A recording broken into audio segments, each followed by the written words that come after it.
Okay, dili gabay na si Mayor Pinky Gutierrez sa ika-96 Township Anniversary sa Lopizayna. Mayor, happy anniversary! Happy anniversary sa tanang-tanang taga Lopizayna o sa tanang taga Misamis Occidental. Yes, Mayor, unsay nakahanay nga mga kalihukan in terms sa ilabi na sa in relation sa anniversary celebration, Township Anniversary celebration sa Lopizayna.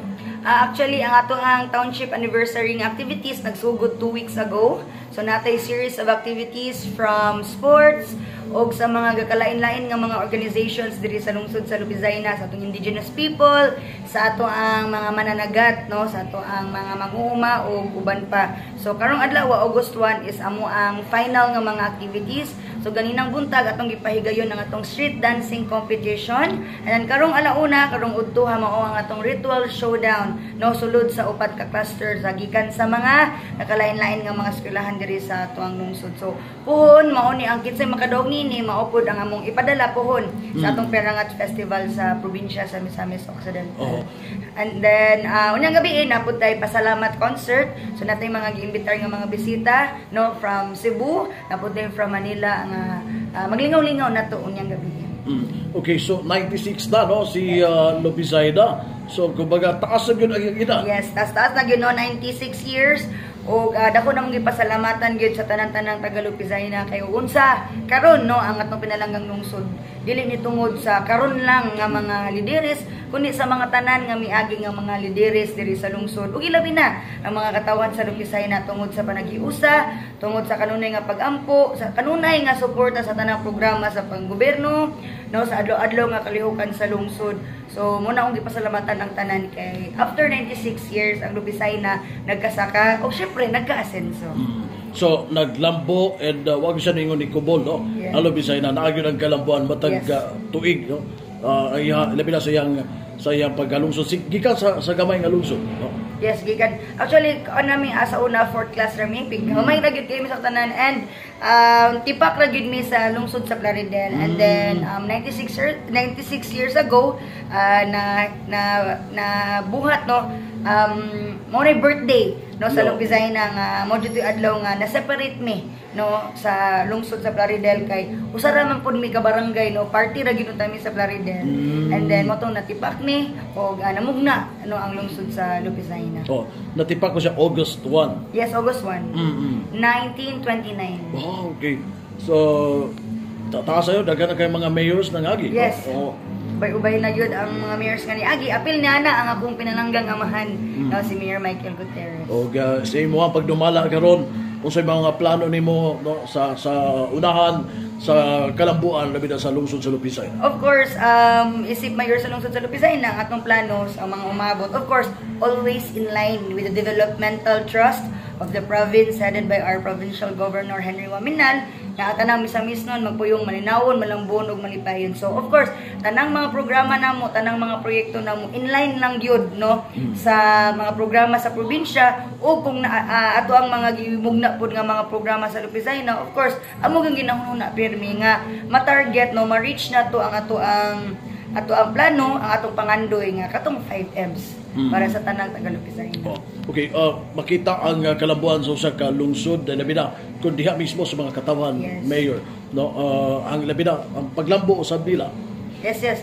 Actually karon makita man gyud nato karon ang mga programa sa province, no, na hinay pug implementar diri sa Lopizayna usa na nian ang atong Ascensorized Farmers School Assistance Program, ang ato ang mga, of course, panahon sa krisis or panahon nga ng mga aksidente dili ta malikayan, ma-hospital ang atong mga kaigsuonan naa kanunay ang amo ang tabang, no, tabang nami kanunay sa likuran kung ilabi na sa mga financial nga aspeto kung unsa nga mo ang matabang sa ila. Gani daghan pag ang mga programa, no, na siguro aware gyud ang taga Misok niini kay kapila naman jud ni nga gibang paabot ni Governor Waminal sa atong mga katawan diri sa Misok. And unsa na nga programa mao ra gyud pud na ang ato ang gi-reflect po diri sa atong pinanglangang lungsod isip usa ka asenso nga pamilya diri sa probinsya. Ang kalambuan usab makita po diha ito sa peace and order. Yes. Sa Kausay Kalina. Yes, actually mo namang usa nga ika panghambog yun, no. Peace and order diri sa among pinalangga nga lungsod. So so far always man among coordination ni the Philippine National Police, no, ang amo ang hepe, always man ga-report sa mga problema nato diri karon. Kani last week na naatay na bypass, so dira na to makita ang commitment sa atong kapulisan, no, para pag hunong ni ining illegal nga droga diri sa lungsod, samtang wala pa siya nga na nagkagrabe, no, diri sa amo ang mga barangay. So doon ay participation from the community sa pagigbatok sa illegal drugs. Yes. And of course, not just the Philippine National Police but also with our barangay officials. Kay sa 28 ka barangay, ang 25 ka kapitanes alignment sa atua. So makita na to nga ang mga major barangays diri, mga dagko ng mga barangay, linya man gid sa ato ang pamilya sa Team Asenso. So makita na to nga ang vision, no, ang mga plano ni Gov sa probinsya ni katay gid siya dili lamang taman sa lungsod kundi taman gid sa mga kabarangay. Naimo na bang drug lord mismo si lungsod sa Lupisa? Yes. Way back pa sa panahon ni Mayor Michael. Okay. So nakagyud pero hangtod karon sustain gyud na to. Sustain na to ang maong status. Yeah. Okay. So, Mayor, si Archbishop Martin Humawa, na ay message mo, from alang sa Tagalog-Pisay na sa 96th Township Anniversary ninyo. So, ang amua, dako ginamong gipasalamatan sa atong amahan, no, si Archbishop Martin Humuad, nga makita gyud nato diri nga gipaabot pod niya diri sa tuwa sa lungsod sa Lubisay na ang iyang pagbati sa atong pagsaulog sa ika-96, no, nga tuig sa lungsod sa Lubisay na amo ginang gikalipay actually kay isip kami nga mga alagad pod sa simbahan, lipay gyud nga atong amahan nagpaabot pod sa iyang mensahe o iya ang pagtimbaya, no, sa atong kasaulugan karong adlaw. Okay, Mayor, siguro mamisay na lamang sa katauhan nga malipayo miduyog sa ika-96 nga anniversary o township anniversary sa Lupisay. Sa tanan-tanan taga Lupisay na, not just in Lupisay na but also the people of Misamis Occidental, daghang salamat sa inyong kanunay nga suporta ug pagigugma. Kanitanan nga among giandam nga activities para ni kaninyo, isip among pagpasalamat sa inyong pagsuporta since day 1 until karon. Rest assured, ug unsa ka committed mi pagsugod, amo na paningkamutan nga taman-taman sa mga umaabot nga katuigan kana nga commitment, kana nga paghigugma ug kanang mga saad namo nga manerbisyo kaninyo kanunay ug dili gid mo namo pagapakyason. So hinaot mi nga sa atong activities karon sa araw, nalipay mo, nalingaw mo, and of course, no, atong i-maintain atong kahapsay ug kalinaw para walay problema, no, ang atong mga activities diri sa lungsod. So doon natin mga bisita? Yes, natay mga bisita. Natay banda Phylum from Cebu. We have no pets allowed. We also have Digos Good Vibes, katong comedian nga group from Digos Davao del Sur.